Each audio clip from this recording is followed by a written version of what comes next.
Seguimos en la tercera temporada del seminario de psicofilosofía callejera que transmitimos desde la gran Ciudad de México bajo custodia de San Miguel Arcángel y la bendición de San José, terror de los demonios, patrono de las familias y de la Virgen María.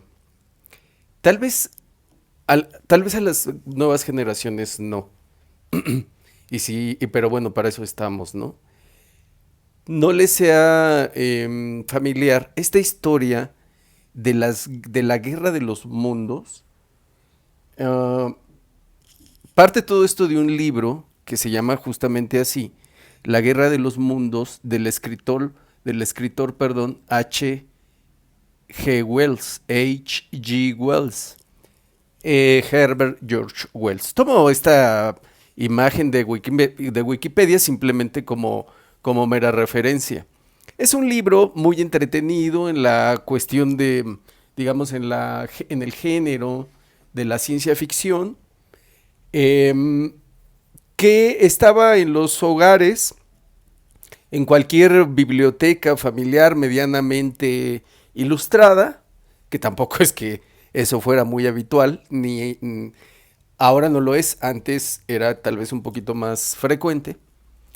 Era un libro muy entretenido, muy fácil de leer, muy descriptivo respecto a invasiones de seres extraterrestres en la Tierra. Bueno, hay un famoso episodio narrado, o sea, el libro es de H. G. Wells, narrado por Orson Welles. Es, digamos, una serie en radio. Estamos hablando de la década de los 30.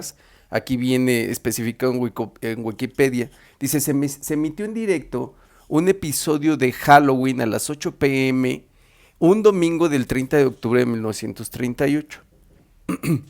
Esos programas de radio tenían ciertos efectos. Bueno, para empezar, obviamente, muchísima gente, no existía la televisión, todavía no se desarrollaba, ignoro si ya se había inventado, pero el caso es que no había en los hogares en aquel tiempo más que una radio, y que tampoco, supongo yo, en esas épocas de la preguerra quizá era tan frecuente. Pero dejémoslo así, que el radio era el medio de comunicación, el instrumento en donde las familias se conectaban con el exterior, no solo para la cuestión de noticias, sino también de entretenimiento, ¿no? O sea, en México hay un gran desarrollo de la radio, en especial estas estaciones, ¿no? Donde había programas pues de concursos, de cantos, de ahí surge la voz de la América Latina desde México, ¿no?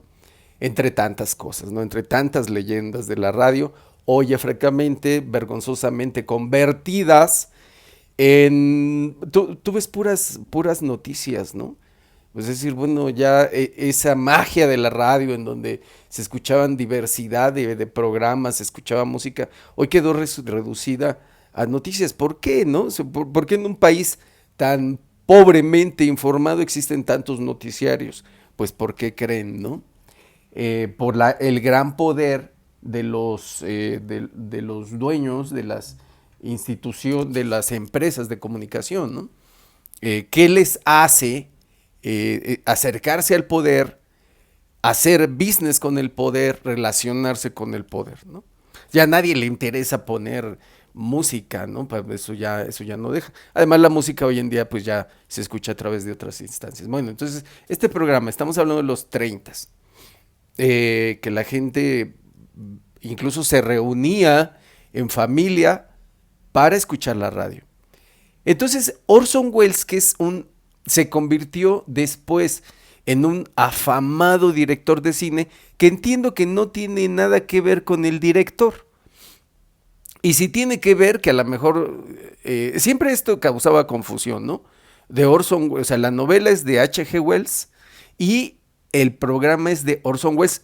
¿Tienen algún parentesco?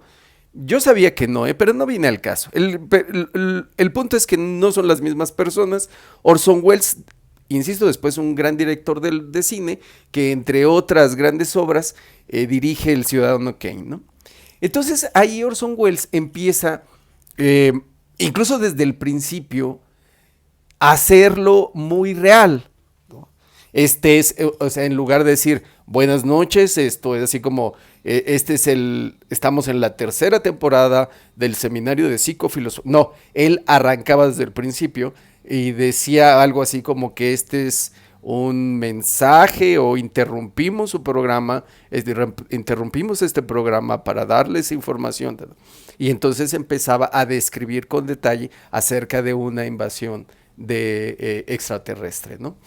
Y eso causó según los reportes de la época, causó preocupación, angustia, histeria. Algunos se dice que hubo ciertas reacciones, no lo sé, ¿no? A lo mejor si alguien se quitó la vida, algo así, es posible, ¿no? Hubo cosas, pero vaya, no se rían, ¿no? Acuérdense que tomaron Clarasol en la pandemia de COVID, ¿no? Acuérdense incluso que esa pandemia nadie no nos hemos dado cuenta ni querido aceptar que la pandemia misma fue algo creado intencionalmente, ¿no? Entonces, este gran episodio en la historia en la historia de los medios de comunicación, muy creativo, por cierto, avisaba, ¿no? sobre una invasión que causó, insisto, muchísima preocupación. Este programa, no estamos interrumpiendo nada, pero también les queremos avisar, comunicar, informar sobre una invasión que ya no es una cuestión de ciencia ficción. No estamos hablando de algo que sea futuro. No estamos hablando algo que como para alertar sobre alguna cuestión que esperamos para dentro de 10, 20, 30. No, es algo que ya está ocurriendo. ¿Cuándo comenzó? ¿Cuándo exactamente? No lo podemos decir con precisión. Es un proceso ciertamente muy complejo, muy largo, que probablemente tenga muchísimo más de un siglo. Pero el ataque directamente de los discípulos de Satanás a la Iglesia católica, esa ya está tal cual en los altares. O sea, día a día, en esa persona que se pone sotana, en esa persona que oficia una misa. O sea, antes podríamos ubicar, que lo he hablado mucho aquí en este espacio, en la década de los 50, de los 60, y que lo podemos hablar desde hace un siglo, y probablemente más de un siglo, de principios del siglo XX, fines del siglo XIX, de ataques de la masonería. Y cuando hablamos de la masonería, estamos hablando de la masonería satánica, no existe otra. No hay una masonería católica, no existe tal cosa. Es como pensar que ustedes le pueden ir a las Chivas y al América al mismo tiempo, o que le pueden ir a las Chivas y a Pumas al mismo tiempo. Ahorita, que tanto eco causó los partidos estos entre América y Universidad, ¿no? No es eso, no hay tal cosa. Cualquier revoltura de ese tipo es invención de Satanás. No existe el sionismo cristiano, no, todas esas cosas son, como tampoco existen todas esas iglesias, ¿no? Cristiana, reformada, luterana, pentecostal, tal, no, esas son ideas del engendro demoníaco. Que insisto, ¿no? O sea, se cree muy listo, pero así como, es un pobre diablo. O sea, el demonio se cree Dios, pero es el Dios de los imbéciles. Porque para seguir a Satanás, entre tantas cosas que vamos a tratar de ver al final de esta emisión, para irte con Satanás, uno de los requisitos es ser idiota. O sea, porque estamos hechos por Dios para amarlo, y Él igualmente para amarnos y darnos la máxima gloria, darnos la máxima de las felicidades, no aquí evidentemente, ¿no? Después, o sea, y la vida se trata de ir, de regresar hacia Él, de buscar y de ganarte esa salvación, esa santificación, ese camino de cristificación, como dicen algunos. Entonces estamos hablando de algo, y cuando decimos, es que Dios te hizo para eso, no es que una persona sea un defecto de fábrica, propiamente no. O sea, no es que unos puedan ir para allá o vayan a ser felices allá, eso no va a ocurrir. O sea, o que cada quien pueda tomar diferentes, o sea, es cierto que cada quien puede tomar diferentes decisiones sobre seguir a Dios o no, o sobre cómo seguir a Dios, o cómo, etcétera. Pero la felicidad verdadera se encuentra en Dios porque ahí está la verdad y está la luz. Todo lo demás es mentira, es equivocación. ¿Cómo puede ser algún ser humano amar la mentira o pensar en sí mismo que ese ser humano, equivocado por cierto, como un ateo, puede pensar que tiene la razón, omitiendo toda la realidad palpable y visible alrededor, eh, neceando acerca de la existencia de Dios? Bueno, entonces, esa invasión de los marcianos, en este que alertaba Orson Welles, en nuestro caso es una invasión de los pupilos del demonio, pero están ya en los altares. O sea, ya no es como antes que eran infiltrados, que llegaron masones, comunistas, de las dictaduras comunistas, de los gobiernos comunistas directamente a anquilosar, a dominar, a infiltrar los seminarios. Y como eso, infiltraron a miles de uno u otro bando. ¿Por qué? Porque tanto tú ves en la masonería como ves en el sionismo, muchísimos son sionistas, hebraicos, masones, pueden ser tal cualquier cosa. O sea, las mismas grandes hombres poderosos, muy, muy poderosos banqueros, pueden y lo han hecho financiar guerras de ambos bandos de la guerra. Mátense ahora, yo les doy el dinero. De ese tamaño es la maldad demoníaca que controla a sionistas, a masones, a comunistas, etcétera, infiltrados en la misma iglesia. Entonces, en aquel tiempo era una especie, ¿cómo lo podría yo explicar? Sí, una iglesia infiltrada, a los que los descubrían esos sacerdotes, esos obispos buenos que todavía existían, podían ser, y así ocurrió, podían ser asesinados.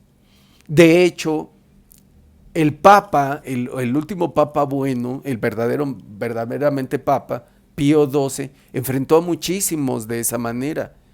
A Pablo VI, que después sería Pablo VI, Gian Battista Montini, todo un degenerado, cuando vio todo lo que hacía de traicionando pues digamos, sus empresas, sus proyectos, lo mandó a Milán, ¿no? Lo debió haber mandado a otro lugar más, como siempre digo, ¿no? Lo debió haber mandado a Naucalpan. Entonces, y después regresó, ¿no? O sea, esa historia la he contado en varias ocasiones, pero siempre debe de contarse todas las veces que sea necesaria. ¿Cuántas? Una infinidad. Después hablaremos más a fondo, muchísimo más a fondo, sobre Pablo VI, que ya lo he hecho, pero que quiero mostrar algunas imágenes. Bueno, entonces en aquel momento era un grupo que infiltraba, que cambió misas, que cambió doctrinas, que cambió liturgias. ¿Cuál es el asunto?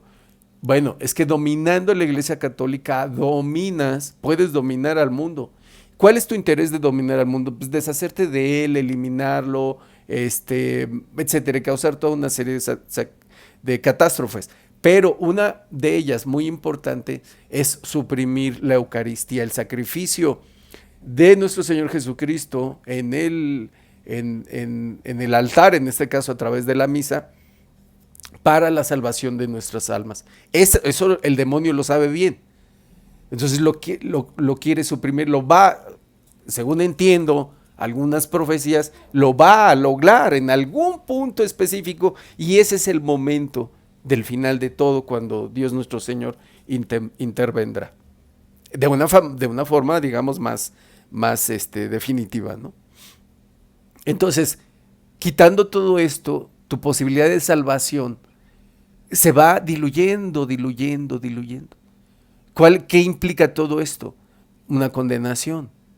Ese es el punto, es la guerra espiritual, la batalla por las almas. ¿Qué batalla? Bueno, por su salvación o su condenación. No es algo propiamente que tenga que ver en nuestro mundo, en nuestra mundanidad, en nuestro mundo material, sino es algo que tiene que ver con lo que nos espera a nosotros después de la muerte. Creo que es muy fácil hoy en día demostrar que la muerte no acaba con, perdón, la muerte no acaba con el ser, ¿no? Que la muerte física no es el fin de una persona, ¿no? Entonces, ¿por qué les pongo esto? ¿No? Ya están, ya es ahora una cuestión diaria. Ya no les puedes llamar infiltrados. O sea, ya están ahí, ya son, ya los encuentras ahí, han estado, nunca se han ido, me refiero a masones, pero ya es una cuestión ya un poco difícil de explicar. No es incluso que no haya sacerdotes buenos, pero que los malos ya están en las principales posiciones, pero ya atacando directamente todo absolutamente que tiene que ver con la doctrina y con la liturgia.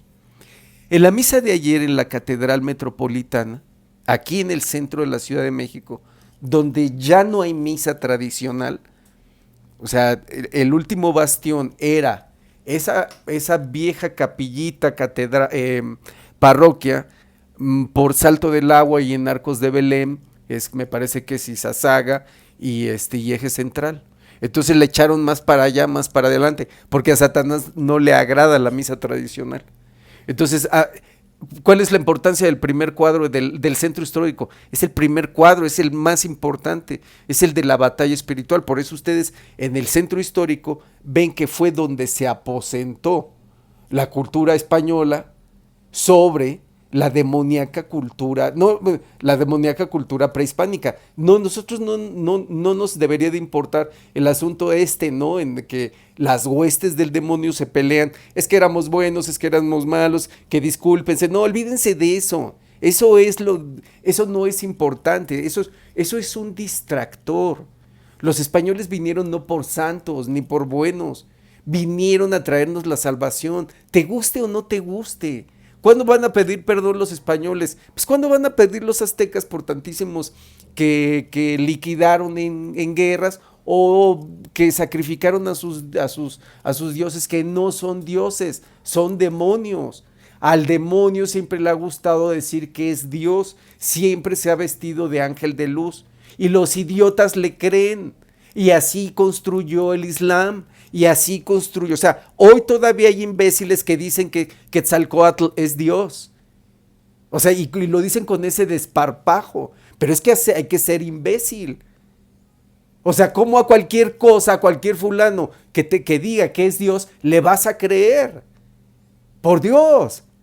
Pero la gente emite opiniones sin siquiera detenerse un poquito a estudiar. ¿Qué tienes que estudiar? Pues tienes que estudiar historia, tienes que estudiar teología, tienes que estudiar las escrituras, tienes que estudiar qué rayos pasaba en esto. ¿No crees que las religiones prehispánicas eran satánicas? Bueno, pues ve a escarbar abajo. O sea, Dios llegó y se aposentó sobre todo eso, encima, porque este es el centro, el punto medular, neurálgico de esa batalla espiritual. Lo demás es la periferia. Entonces ya no hay misa tradicional ahí adentro, en ese centro histórico.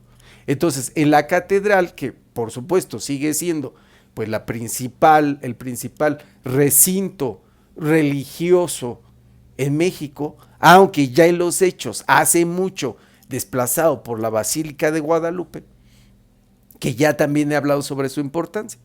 Entonces, estos fulanos, todos esos ancianos, que no pongo, esta es una imagen de una transmisión en vivo.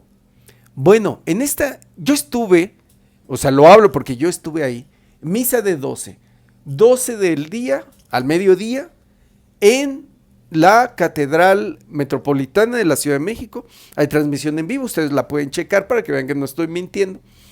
En donde, entre otras cosas, acuérdense de la profanación de la Eucaristía, que se da en la mano, que no se da, que no la dan los sacerdotes cuando tienen que hacerlo. O sea, cualquier reforma a la doctrina es inválida por parte, o sea, la actual iglesia demoníaca que controla a la iglesia católica puede ser la reforma que quiera, pero es inválida, ¿no? Porque va en contra de la doctrina misma, porque va en contra de la solemnidad con la que se debe de adorar a Jesucristo. Simplemente. O sea, tú te quieres meter a bailar, a contorsionar, o pones un DJ, o sea, prácticamente tienes un orgasmo musical en tu culto cristiano que no son cristianos, son luteranos, porque siguen a Lutero y tienen aversión, cuando no odio, por la Santa Madre de Jesucristo. Te tengo noticias, no puedes entrar al cielo jamás si no te arrepientes de tus pecados. No vas a entrar tampoco si no aceptas a Jesucristo, con su madre, porque su mamá, o sea, la Virgen María, es la reina del purgatorio, a donde vamos a purgar nuestras culpas después de fallecidos, porque una cosa es la salvación, pero otra es entrar al cielo, porque para entrar al cielo necesitamos ser santos, estar limpiecitos. Y ella es la reina del purgatorio, es la que administra el changarro, pues, ¿no? Entonces, si ya de muerto tienes tu alma lo suficientemente endurecida como para rechazarla a ella, porque hay un demonio muy específico en el protestantismo que te hace tener una especie de asco, de aversión hacia la Virgen María. Eso yo lo he visto una y otra vez, ¿no? Incluso entre familiares, pues, ¿no? Yo provengo de una familia desafortunadamente protestantizada desde hace 50 años, ¿no? Bueno, o sea, sé de lo que hablo, pues, ¿no? El caso es que aquí, en esta misa de mediodía, se tiene de invitados a monaguillos de una iglesia, de una parroquia de San Judas Tadeo, en Iztapalapa, de las tantas parroquias que hay, que se llaman San Judas Tadeo, ¿no? O sea, parroquia de San Judas Tadeo es así como, o de la Inmaculada Concepción, es como hoy en día ponerle a un niño ponerle Dylan, ¿no? Ponerle Brandon, ¿no? Una cosa así. O Iker. Bueno. Y entre esos monaguillos había, ya no recuerdo si fueron 3 o 4, pero eran chiquillas, menores de edad, sí, pienso que sí, pero ya no eran niñas. O sea, tú estás hablando de muy posiblemente muchachillas de arriba de 12, algunas incluso ya bastante creciditas, que, o sea, biológicamente dicen, bueno, no, esas ya no son niñas. Incluso en sus cabellos, no las pongo aquí porque no viene al caso, pues, ¿no? Sus cuerpos ya en desarrollo o ya desarrollados, o en eso están. Incluso de sus rostros, ustedes ven que cuando una mujer arregla sus cabellos, ya sea suelto o sujeto, se aprecia una belleza sensual, una belleza física, una belleza erótica. O sea, es claro, muchas de ellas se maquillan. Entonces tienen estos fulanos a 3 chamaquitas ahí, 3 o 4, no recuerdo, que todavía no son mayores de edad, pero que ya no son unas niñas, son adolescentes, con cuerpos en desarrollo. Y algunos de ellos O sea, porque evidentemente llama la atención tener a una señorita ahí. Y no eran una, eran dos, eran tres o cuatro. Eso es una barbaridad. Yo los vi, algunos de ellos sacerdotes sonriéndoles a las niñas. Incluso en el acto mismo, en el momento mismo de dar la Eucaristía. El sacerdote haciéndole la bromita a la niña. ¿Por qué? Porque los hombres, cuando vemos chicas, que no es el que, o sea, que en lo común, cuando vemos una joven guapa, tratamos de llamar su atención, no de una menor de edad, ciertamente, ¿no? Pero es una cuestión en la mundanidad, en la vida de pecado, es algo muy habitual. Ves a una chica guapa, la saludas, tratas de ser amable, no en el caso de ser una menor de edad, ciertamente, pero aquí sí son menores de edad. Pero aunque fueran mayores de edad, el pecado es igual, se mantiene el pecado. ¿Cuál es el problema aquí? Que esta cuestión, o sea, ya llevaron chicas a los altares de Dios. O sea, en este momento en que tenemos que ser más solemnes, más respetuosos, o sea, es decir, es cuando ya no nos importa. O sea, ya caímos en la desvergüenza, ya caímos en el cinismo. Es decir, oye, es que no puedes tener mujeres en el altar. Ya no te importa. Es decir, bueno, no, sí, es que esto, es que el otro. Bueno, ahora vamos a tener monaguillos. Yo he visto a sacerdotes que van a comer con esas monaguillas ya creciditas. Yo los he visto.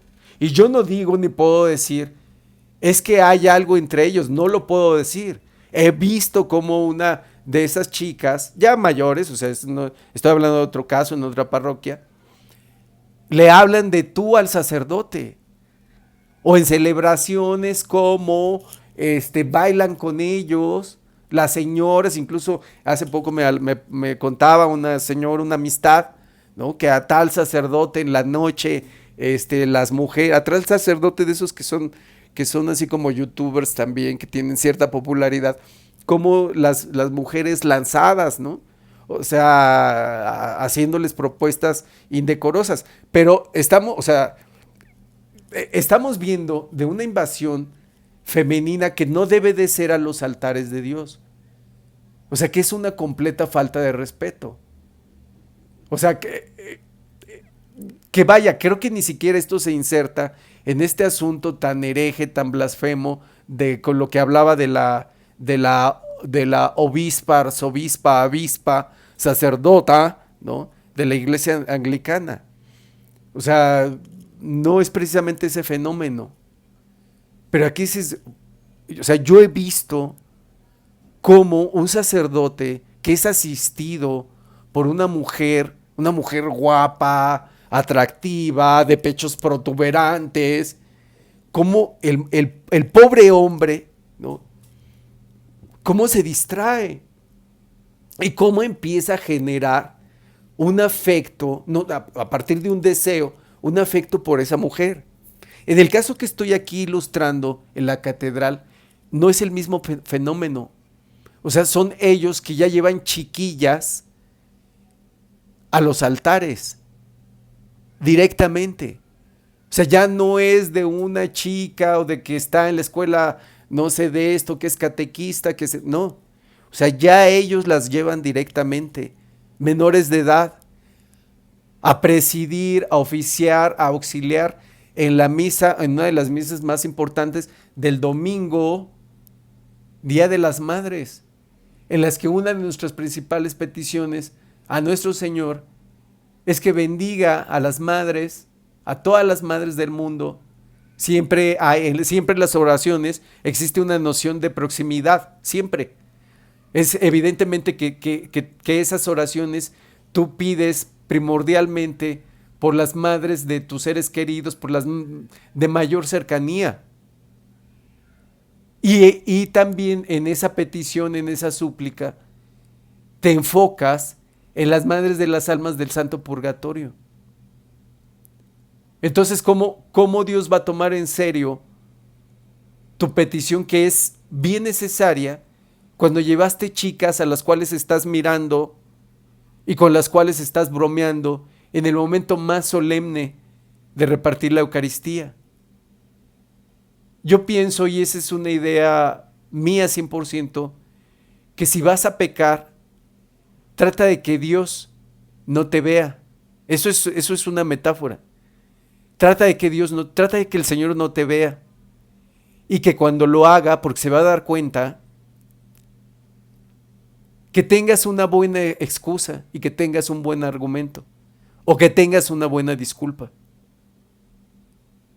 Todo esto lo digo metafóricamente. Es como cuando te ibas a portar mal. O sea, trata de que que te ibas a ir de pinta o que ibas a ir a X cosa, ¿no? Primero, ¿cuál era la regla? Trata de que tus papás no se den cuenta, ¿no? Chin, y si por ahí se dan cuenta, pues debes de tener una buena excusa. Y si no, tienes que estar preparado para una buena disculpa, una buena excusa, y si no, una buena disculpa. Eso. Pero de entrada es que no se dé cuenta. Porque caer en el cine, eso hace más grande. O sea, claro que Dios sabe todo lo que estás haciendo. No te puedes, o sea, me entienden, ¿no? O sea, no te puedes esconder. Él sabe lo que estás haciendo, ¿no? Pero un pecado, a sabiendas que nosotros sabemos que esto es pecado, cometerlo en sus barbas, ¿no? Eso lo agrava más todavía. Porque ya no te importa. Porque ya no tienes temor de él. Porque ya no tienes miedo ni vergüenza en agredirlo y en ofenderlo con tu mal comportamiento. Ese temor del que hablaba en el programa pasado. Es que en nuestra relación con Dios, que debe ser de amor, de cariño, de agradecimiento, de súplica mutua, ¿no? Debe estar por fuerza también la noción del temor, de que mi comportamiento lo puede exasperar, lo puede enfurecer y que eso puede generar castigos merecidos. Ese es el punto, ¿no? Ese es el punto. Cuando yo peco directamente aquí en tus altares, quiere decir que no me importa, que me vale un auténtico sorbete. Y lo hago una vez y otra vez y otra. ¿Qué significa? Que no soy hijo de Dios. Que soy o un infiltrado, pero no soy un ministro de Dios. Tal cual, en toda la extensión de la palabra. Entonces, ese ataque del cual los católicos ciegos y perezosos o sea, Satanás llega, se pone una sotana, te dice una homilía y los católicos responden amén. Analicemos esta información. Días recientes. He dicho, por ejemplo, ¿no? Cuando llega la Cuaresma, cómo las páginas, los sitios oficiales del Vaticano se concentran a veces parece tener más interés en el Ramadán, ¿no? Que es la versión fake del Islam, a lo que nosotros celebramos, nosotros los católicos, los cristianos, celebramos en la Cuaresma. Entonces, esta información, aquí me parece que le borré la fecha, ¿no? Pero es 11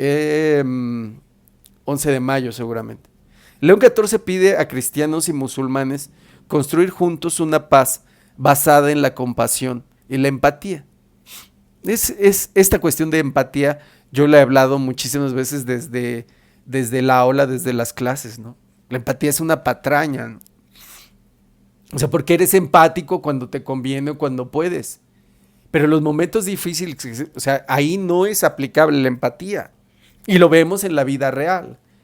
Entonces debemos de hablar más bien entre los seres humanos de una relación de respeto. La empatía es una de esas sosas y bobas inventos de la psicología. Entonces, cuando ve León XIV, Robert Prevost, que los musulmanes tienen una persecución asesina y criminal sobre los cristianos, él, en lugar de confrontarlos Dice, sean amigos, sean empáticos, en una paz basada en la compasión y en la empatía, no en la palabra de Dios, sino en esos elementos sosos que salen del alma empobrecida y del corazón contaminado del ser humano y de su mente envilecida. Vatican News, budismo y cristianismo, un aporte vital para una paz desarmante. Esos tipos, ¿no? La jaula de las locas, los dicasterios, le he explicado que es un dicasterio. Un dicasterio es una especie como de ministerio, como de secretaría, como lo decimos aquí en México. La Secretaría para el Diálogo Interreligioso, pero ustedes saben que en el Vaticano todas estas cuestiones se arreglan con términos altamente pomposos. Monseñor, no voy a mencionar su nombre, no lo voy a pronunciar. Toda esta serie de obispos y de cardenales es la jaula de las locas. Son sodomitas, adoradores de Satanás, pero además he hablado que traen una calentura por el ecumenismo, que es formar una iglesia universal. Pero no puedes hacer una iglesia universal, o sea, mezclando la iglesia de Jesucristo, que es la iglesia católica, con todas las demás fundadas por Satanás. O sea, ¿cómo le vas a hacer? O sea, bueno, y tú los vas a llamar, ellos se van a convertir, ellos se van a arrepentir de sus herejías. ¿O cómo va a ser ese ecumenismo? Pero insisten e insisten. O sea, que haya una nota principal en Vatican News, que es el portal oficial informativo de la Santa Sede, es en verdad preocupante. Pero los idiotas católicos que solo están comiéndose los mocos, ¡ay, el budismo! Pero si el budismo es una invención satánica para que no vayas a Dios, ¿no? Es la renuncia a tus deseos. Toda esa serie de sarta de estupideces, que es una cuestión de filosofía barata que se ejerce principalmente, que te dicen eso, ¿no? La empatía y todo eso, en la que tu ejercicio espiritual es la meditación, pero es una meditación en donde Jesucristo no tiene cabida, ni la oración. Cuando la vida espiritual consiste en incluir a Jesucristo y orar intensamente, aún en los momentos, o más aún en los momentos de sufrimiento, porque Jesucristo en esa oración en el huerto de Getsemaní dice, mi alma está triste hasta el punto de morir. Y cuando más angustia sentía, oraba con mayor insistencia. Tú estás triste, angustiado, tienes que orar con mayor insistencia. La psicología misma es un invento de Satanás. ¿Para qué? O sea, te dan reiki, te dan meditación, te dan psicología, te dan psicoanálisis. ¿Para qué? Para que no vayas hacia Dios, para que no lo busques, para que no caigas en esa oración profunda que se necesita en esos momentos de sufrimiento, que por cierto, en la gran mayoría de los casos, en muchos casos, era un sufrimiento que Él mismo te demanda por alguna cuestión en particular. Entonces, el budismo y el cristianismo, dice este hereje cardenal no sé qué tanto, dice, firmar una carta dirigida a la comunidad budista con motivo de la... O sea, ya el community manager es ya Satanás. Dice, bueno, aquí debe decir el dicasterio para el diálogo interreligioso. ¿De qué vamos a dialogar? O sea, vamos a sentar ahí a Alá, que dice que es Dios, que no es que... A ver, señor Alá, usted que dice que es, siéntese aquí, ¿no? Entonces, y es lo mismo, ¿no? Afirma que ambas tradiciones religiosas, o sea, tanto una cosa como otra son tradiciones, comparten la misma enseñanza, la paz. No es cierto, herejes, ¿no? La paz desarma los corazones antes que las manos. Miren, sodomitas, herejes, blasfemos. No. La tradición, la doctrina del cristianismo es la conversión, el arrepentimiento en busca de la salvación de tu alma. Si no hay conversión, le dice Jesucristo a Santa Faustina. La gente debe de acogerse a mi infinita misericordia.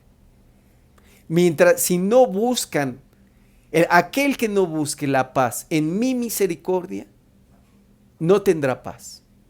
Y dice la Escritura, no habrá paz para los malvados. No puede existir la paz fuera de Jesucristo.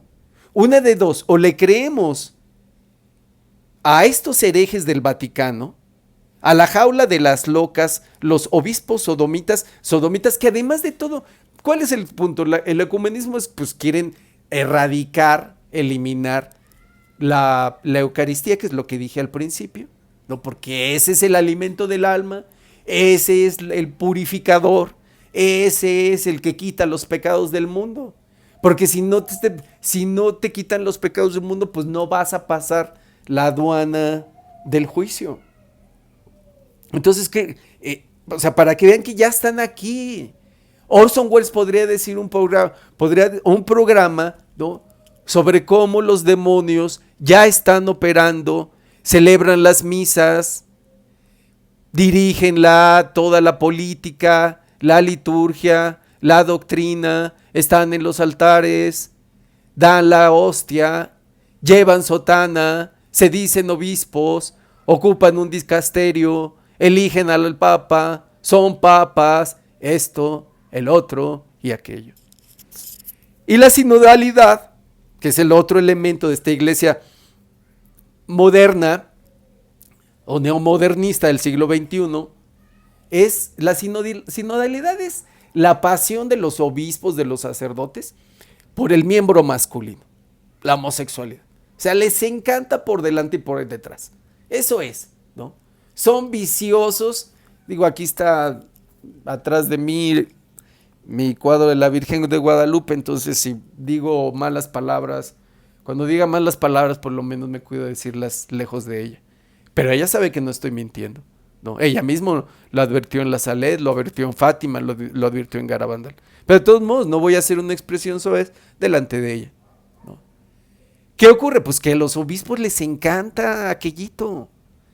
Y les encanta embadurnarse en eso, ¿no? En el 4 letras, ¿no? Que empieza con P, sigue la E, después la N y después la E. Eso, les fascina. Son esclavos de esa cosa que traemos colgando los hombres. ¿Qué tiene eso? ¿Qué es? Que son, pues son los demonios de la lujuria que los poseen, ¿no? Y aquí está este fulano, ¿no? Robert Prevost. La parte del corazón, aquí, hasta aquí está la fecha, 8 de mayo del 26. La paz parte del corazón del hombre, atraviesa las relaciones, se arraiga en los barrios y las periferias y se extiende hasta abrazar la ciudad entera y el mundo. Qué romántico, qué poético. La paz se construye promoviendo una cultura alternativa a la violencia a través de gestos cotidianos, itinerarios educativos y elecciones prácticas de justicia. O sea, no tiene, esto lo dice en su gira pastoral por Nápoles, ¿no? En el sur de Italia. O sea, aquí, ¿qué quiere decir esto? Que no necesitamos a Jesucristo. No se necesita el arrepentimiento, no se necesita la misericordia, no se necesita la conversión, el perdón de los pecados, no se necesita nada de eso. Es como un presidente, este papanatas es como el presidente de la ONU, como el director de una ONG. Es un pobre idiota que además, véanlo, cada vez está más perdido. Hubo un momento, ha dado destellos, ¿no? O sea, recuerden que hasta la persona más vil y más malvada puede ser usada por nuestro Señor para determinado fin. Ha habido cosas en donde trata de dar la batalla, pero no está perdido. Perdido. Ah, bueno, entonces Jesucristo es un monigote que no sirve para nada. Porque la paz la podemos construir de lo que hay en nuestros corazones. Sí, cómo no. Miren, Háganlo todo el intento que puedan. Intenten alcanzar la paz sin Jesucristo. Y no van a poder. No van a poder. Se los firmo donde quiera y podemos apostar todo lo que ustedes quieran. El mundo tiene miles de años en guerra. Nunca ha habido jamás en la historia de la humanidad un momento en el que la humanidad misma no haya estado en guerra. Díganme cuáles fueron las pláticas de paz que establecieron y sembraron paz entre los seres humanos para siempre. Esto de los diálogos, dialogar, lo he dicho, lo decía en las aulas, dialogar es importante, pero tiene entre seres humanos. Nos ayuda a expresar nuestras ideas, a poner algunas cosas sobre la mesa. Pero el diálogo está sobrevalorado porque tiene sus límites, tiene sus alcances y tiene sus deficiencias. O sea, si tú crees que el diálogo puede, no sé, solucionar las diferencias ahorita entre estos asesinos sionistas y todo lo que quieren, pues eso no es cierto. Todos los pueblos que quieren borrarse de la faz de la tierra para siempre, pues eso no es posible. Entonces el diálogo tiene una vida útil, tiene una limitación. Dejárselo todo al diálogo como una varita mágica, eso no es posible. No es así. Entonces que todo va a salir de nuestros ¿Qué tipo de corazones está hablando este fulano? Pues está hablando de esos, o sea, esos corazones confundidos, llenos de odio, llenos de rencor, faltos de amor. Había hecho una pregunta. ¿Qué hace al ser humano escoger al demonio? ¿Qué hace escoger su condenación? ¿Qué hace que lo lleva a adorar al demonio? Como millones de personas. La respuesta fácil será su condición de pecador, ¿no? Pero esa respuesta, aunque fácil, no es, y aproximada, no es muy precisa que digamos. Porque no es el pecador, realmente el pecador nato, el pecador, el que se condena. Porque en muchas ocasiones ese pecador está en busca del sentido de la vida, está en busca de felicidad, está en busca de amor.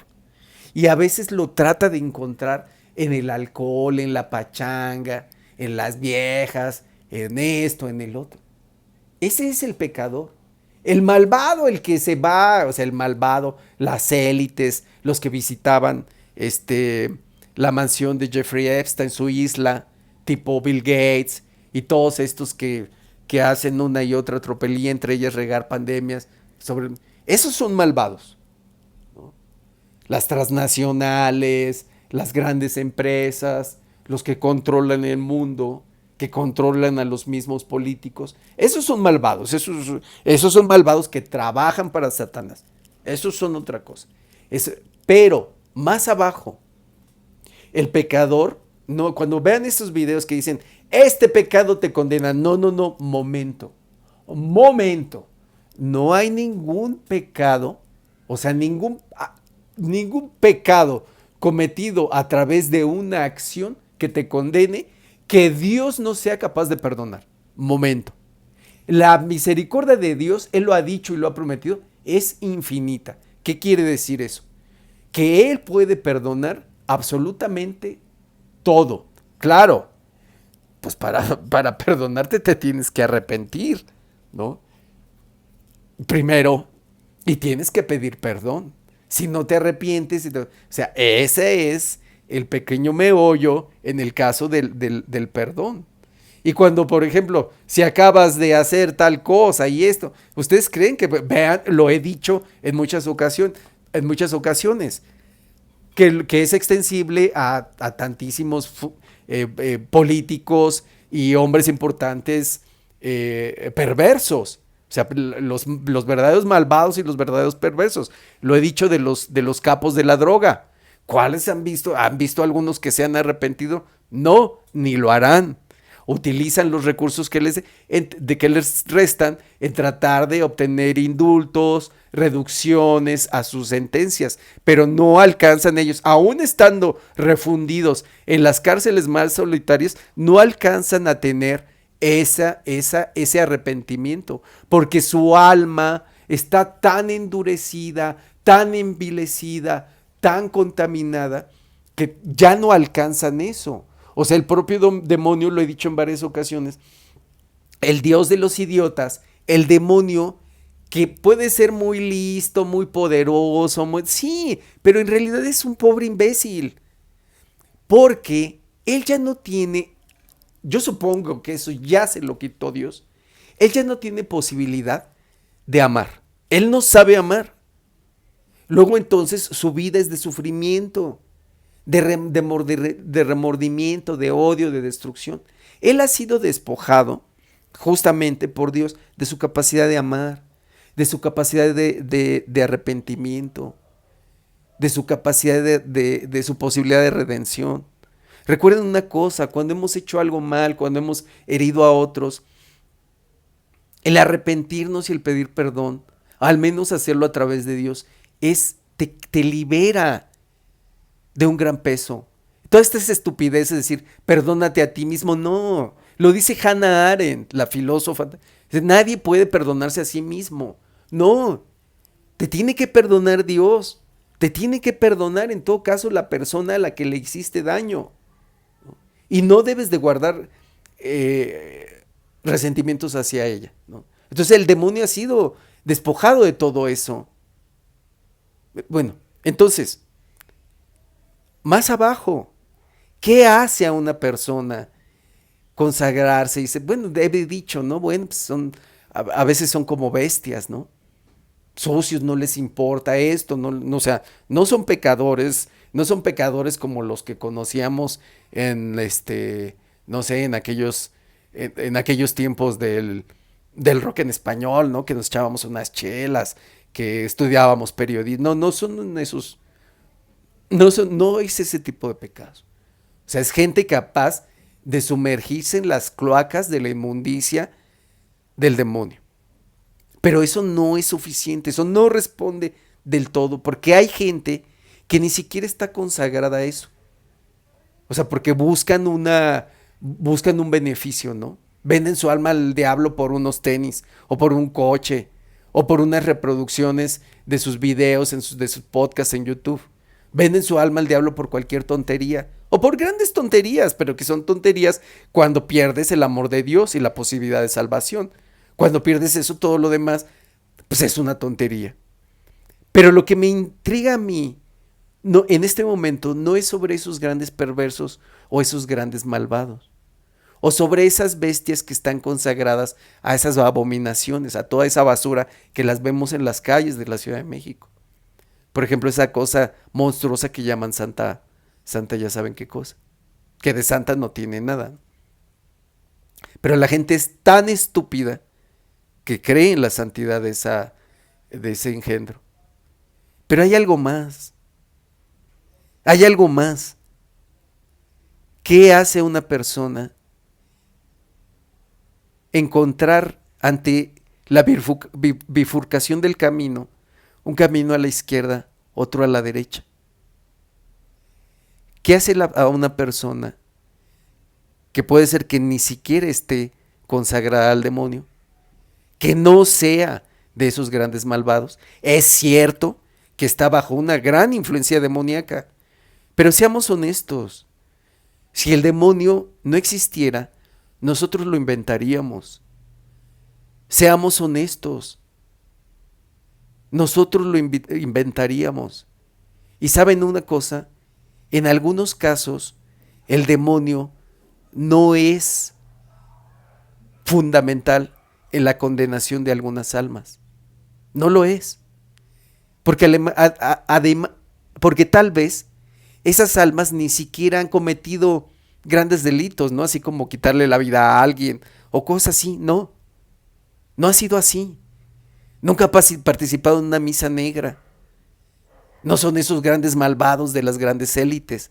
No son esas bestias asquerosas, repugnantes que se consagran a los demonios a cambio de tal cosa. No son esos pecadores, porque esos grandes pecadores, como es, como yo, como tú, creemos que realmente estamos buscando ciertas cosas. Cuando encontramos a Dios, encontramos la paz y el reposo. Ah, ok, era aquí. ¿Por qué no me dijiste, no? ¿Por qué me hiciste hacer? No solo por qué me hiciste pecar tanto, ¿no? O por qué permitiste que pecara yo tanto. Deja de eso, ¿por qué me hiciste hacer? ¿Por qué me dejaste hacer el ridículo con tanta reiteración, ¿no?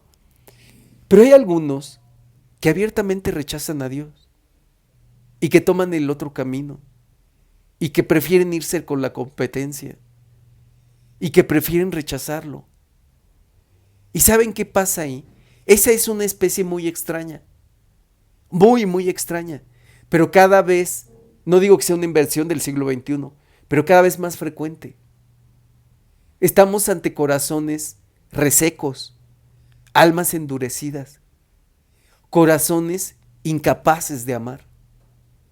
Es esa la cuestión. Y para ir con Dios e ir hacia los otros es necesario, el requisito indispensable es el amor. Que tú puedes ver que la vida se pasa con indiferencia ante ti y no te importa. O que yo me paso con indiferencia ante la vida y no me importa. Que lo único que me importa es si lavaron el edificio. O si alguien me vino a rayar mi puerta, ¿no? La puerta de mi coche o la puerta de mi casa. Pero lo demás no me interesa. No me interesa absolutamente nada más. Hay relatos similares y obviamente se va engendrando resentimiento. Hay algunos relatos más o menos como ese tipo en la Divina Comedia de Dante. De esas, porque en el infierno, según lo alcanzo a entender, es que no precisamente hay una especie, no hay arrepentimiento. Hay mucho odio contra Dios. O sea, no es que el alma que está en el infierno esté arrepentida y diga, Diosito, ayúdame, pero no. Ahí es donde se hace más marcado el odio contra Dios.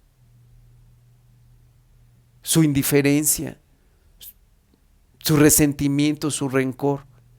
Hay algo que está pasando en el corazón de los seres humanos que lo hace a sabiendas de que Dios existe, pero no por gloria y fama y fortuna, pero no porque sea un gran pecador, pero no porque sea una bestia asquerosa capaz de revolcarse en las cloacas del satanismo y la santería, no, sino por falta de amor en sus corazones. Cuando Robert Prevost, alias y mejor conocido como León XIV, habla que la paz sale de nuestros corazones prácticamente sin necesitar de Jesucristo, son dos cosas: o es un imbécil o es un gran malvado. Porque uno de los grandes males